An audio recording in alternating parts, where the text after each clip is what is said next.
Here's a secret behind Japan's most beloved comfort bowl. Kitsune Udon isn't about noodles, it's about this golden aburaage that soaks up flavor like magic. For a printable version of this recipe, visit my website, just Google Kitsune Udon Sudachi to find me. Fill a pot with enough water to fully submerge 4 pieces of aburaage, which is fried tofu pouches. Bring it to a rolling boil, then add half teaspoon of salt and slide aburaage in. Use a drop lid, a small heat-proof plate, or even a parchment round to keep them under the surface. Aburaage is usually in the refrigerated or frozen section of Japanese or larger Asian markets. Sometimes it's labeled aburaage or fried bean curd. Boil for 3 minutes. This quick Aburanuki oil removal helps the tofu soak up all of our delicious seasoning later. Rinse the aburaage in cold water and squeeze out excess liquid.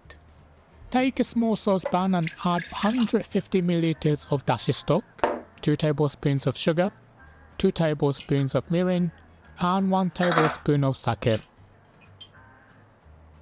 Heat up medium until the sugar dissolves and the liquid starts to steam, about 85 to 90 degrees Celsius. For plant-based options, swap the bonito kombu dashi for a vegan dashi made with dried shiitake and kombu. Stir in 2 tablespoons of Japanese light soy sauce, which is usukuchi shoyu. Bring the liquid almost to a boil, then lower to a gentle simmer and nestle in the aburaage. Drop lid back on and simmer for 15 minutes or until the liquid reduces by about 1/3. If the bubbles get too rowdy, lower the heat. Usukuchi shoyu is paler but a touch saltier than regular cooked shoyu. If you only have regular one, start with a little less to keep the color bright.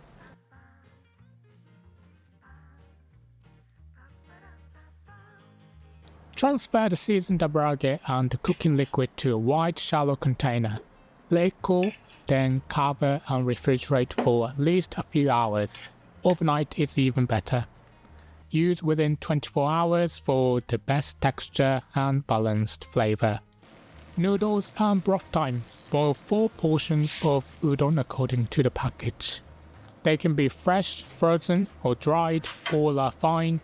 I'm using store-bought fresh udon today. And as a weekend project, you can also make your own at home too. Once cooked, drain and rinse them with hot water to wash off surface starch.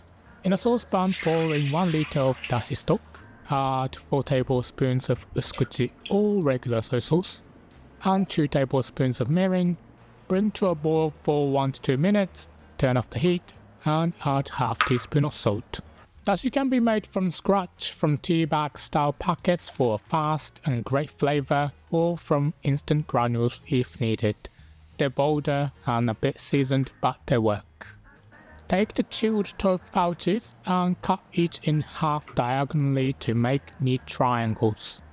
Divide the hot noodles between bowls, ladle on the steaming broth. Add slices of kamaboko fish cake or leave it out for plant-based bowls. Then lay the glossy aburaage triangles on top. Then add a generous scatter of finely chopped green onions. Serve immediately with the steam making the room smell like dashi and good decisions. This is comfort food at its finest, the kind of bowl that warms you from the inside out and reminds you why sometimes the simplest dishes are the most profound. Want even more delicious recipes? Grab my free cookbook from the link in the description. Okay, let's go over the ingredients one more time. And if you're ready to cook, grab the written instructions by clicking the full recipe box with a picture that's about to pop up on your screen. Here we go, the link to the full recipe is on the screen for you now, and if you want to watch more similar videos, don't miss my udon playlist popping up on your screen as well.